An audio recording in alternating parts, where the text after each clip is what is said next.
What up, Jumzy here, welcome back to another video. Today we'll check out the new developer update of November 2023, which just released a very short time ago. And today we're gonna check out the new things. I saw the Trickster already in here and player card, so let's just read through this today. The end of the year is almost upon us, but we've still got some news to share. In this developer update, we'll cover some of the new features and balance changes making their way to the game in our next update, including a new customization option, a sizable update to an existing killer, and gameplay passes for 2 realms. So we have player cards. A new customization option has arrived. Player cards are decorative banners and badges which appear in the top right corner of various menus. Your player card will also be featured in the post-match scoreboard, so other players can see them as well. So we can see it over here, and it's work in progress of course, but that looks cool, I guess. I don't really know what it is right now. Oh, it's just your rank, of course. I don't know if this is better or not, but or I guess not. The rank is of course here, but your rank is here, I think, normally. But okay, so the banners and badges can be mixed and matched as you please, and higher rarity ones will be more detailed, with some even being animated. Oh, that's cool. Like other cosmetics, you'll be able to earn them in various ways, such as events, the Rift, through login rewards or promo codes, and so on. Okay, so that's just like any other cosmetic. With this update, we've also cleaned up the menus and moved your player level and grades to a new player profile screen. Accessible by clicking on your badge. Oh, okay, that might be better then. Oh yeah, I guess that's better maybe. A small selection of player cards.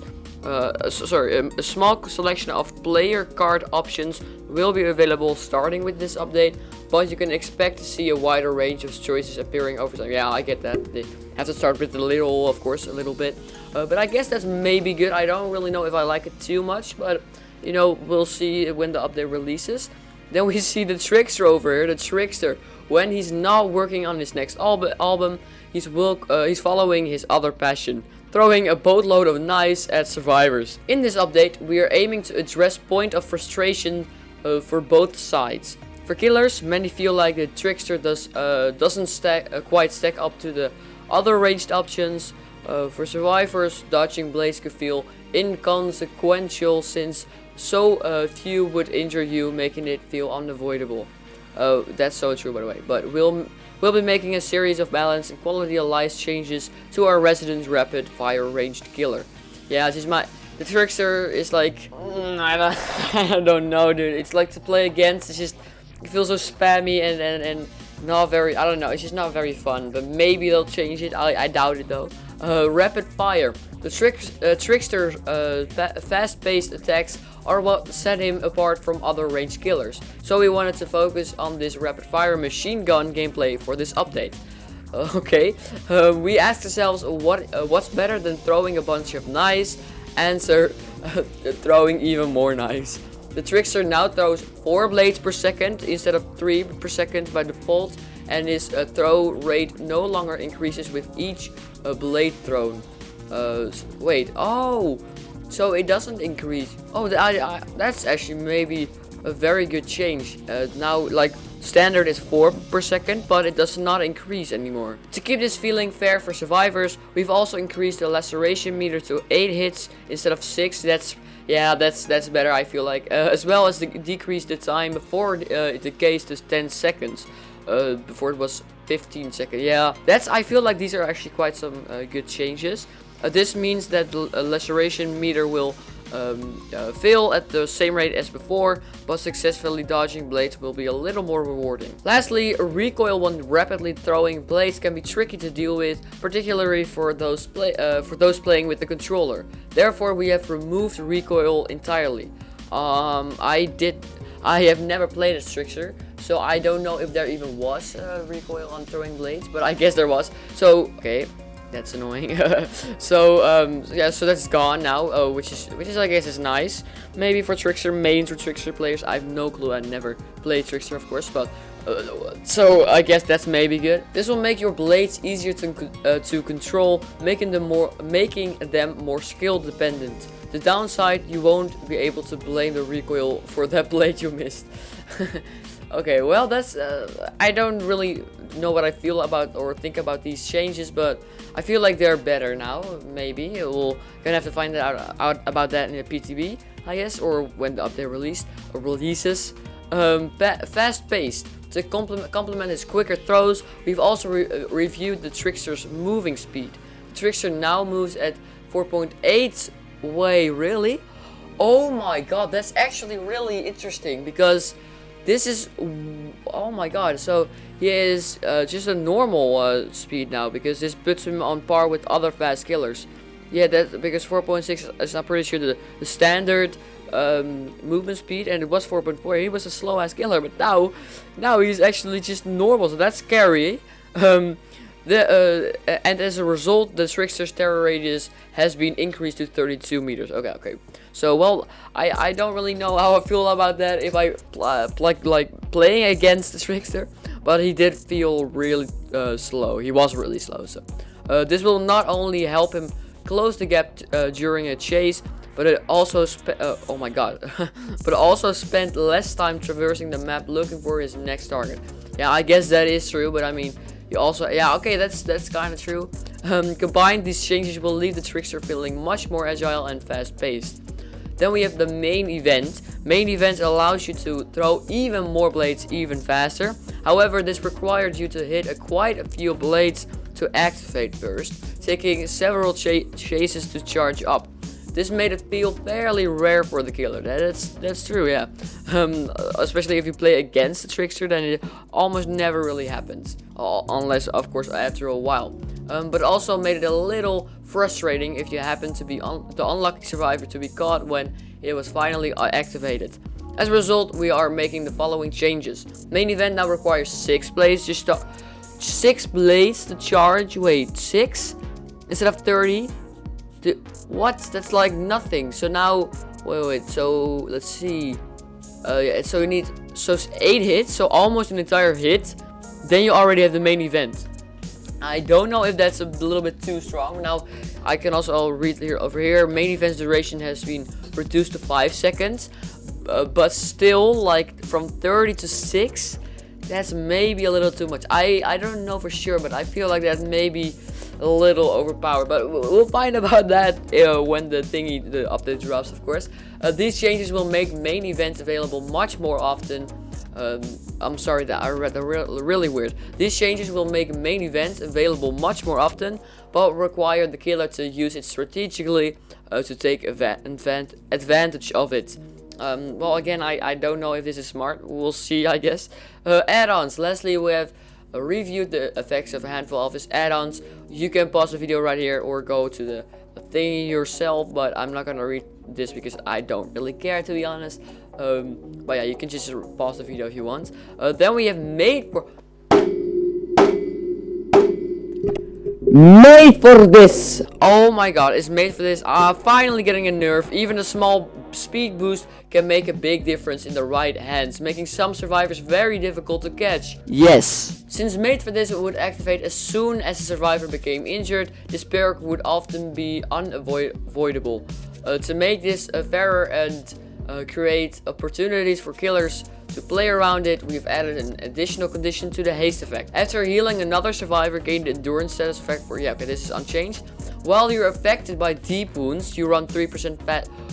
Wait, since this is much more situational, oh my god, this is actually really good because, okay, so you have to be deep wounds, you have to be in mending state before you can use this perk. That's so huge. Oh my god, that's actually sick. Yeah, okay, so, oh, that's so nice, actually. Since this is much more situational, very true. This effect now applies while exhausted as well. Oh, okay, so you don't have to be exhausted now. Okay, so instead of being exhausted, you have to be, or like instead of not being exhausted, you have to be like dewounded or mended state, whatever. Which I feel like is actually a really good buff or nerf. Sorry. That's, I think, way better. With this change, the killer can potentially prevent Made for This's speed boost from activating entirely by avoiding inflicting deep wounds on that survivor. This also ties both of Made for This effects together. By the way, I don't know, Made for This effects or Made for This effects, I don't know. Granting a way to gain deep wounds in order to make use of the haste. Yeah, of course, because if you heal another survivor, you get the endurance, and if you get hit, then you become, of course, in mending state or deep wound. So then you run 3% faster, which I feel like makes so much more sense now. This is like maybe very controversial, especially for survivor mains. Maybe a lot of people are probably not gonna be happy with this, but I personally, I'm pretty happy with this. I play both survivor and killer, but I feel like this perk was way too overpowered. And also, if you combine it with hope, for example. Now hope is of course only in the end game, but still, this is really overpowered. Now finally they nerfed this. I feel like this is a really good nerf, and the way they did it is pretty good. Now it's way more situational, and yeah, I feel like that's better. So then we have Garden of Joy. Joy for some, at least. We have gathered and reviewed feedback for the Garden of Joy map, and in this update we'll be making a series of changes to improve gameplay. First, we turned our attention to the windows of the large house. Previously, there were several strong windows which granted survivors plenty of distance each time they were vaulted, making some chases drag on. That's true. We have reviewed the layouts of these windows and breakable walls to make chases in this building fairer. Okay, so this is better, I feel like, because this map is broken, sort of, for survivors. So yeah, this is good, I think, as long as they don't made it too weak, of course, but I think they did a good job. Second, we have rebalanced several pallet loops to bring them closer to the sweet spot where they are both useful to survivors and have the potential for killers to play around them. We've also cleaned up certain loops and removed some small objects which players might bump into by mistake. Okay, nice. Lastly, we've made a few art changes throughout the map to both improve visibility of objects which block your path and introduce a small piece of lore throughout the environment. Oh, that's cool. Lore always cool. So it's just a little Garden of Joy rework sort of thingy. Always nice, I guess. That's pretty cool, of course. Then we have the Red Forest, the biggest map in the game, way too big. The Red Forest is home to both Mother's Dwelling and the Temple of Purgation. And a dot or period. We have similarly reviewed feedback for both maps and are making a series of changes to improve gameplay on them as well. First and foremost, size. Yeah, these two maps are some of the largest in the game. This can cause some gameplay issues, causing the killer a lot of times to cross from one end to the other in search of survivors. We are reducing the size of both maps. Oh my god.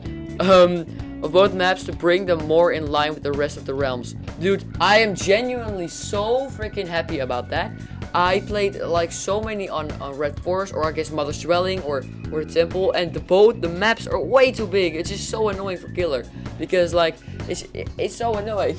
So that's very good. Second, we've reviewed various pallet loops and reduced the amount of vegetation surrounding them, making it easier to identify loops. Yeah, thank you, dude, that's so much better. I always struggled as a survivor finding the loops, to be honest, because there's just so many vegetation, but finally that's sort of gone, I guess, or maybe entirely, we'll see. With that, we've reached the end of this developer update. Everything mentioned in this post will be available to try in the public test build PTB, planned to start November 8th. Okay, that's in 6 days right now, or when I'm just recording this video. With the update going live on all platforms in the weeks following. We look forward to hearing what you think. Until next time, the Dead by Daylight team. Alright, so we have some good things, I guess. A cool player cards, pretty neat, I guess, right? The Trickster, well, I don't really want to call it a rework, but it's sort of a rework. Some good things, but some maybe less good things, but I guess like the speed. I don't know, the add-ons, I have no clue. I'm sorry, I don't really care about the add-ons. Made for this, let's go. I'm actually so happy with the made for this nerf, to be honest. Garden of Joy, of course, also some changes. At least we hope they're, or I hope they're nice. We'll find about that in the PTB, obviously. But I think they are pretty. Like, I feel like this is better than before now. And then the forest maps, which is also really nice. So yeah, I hope you enjoyed this video. If you did, make sure to like and subscribe, and I hope to see you in the next video. Bye!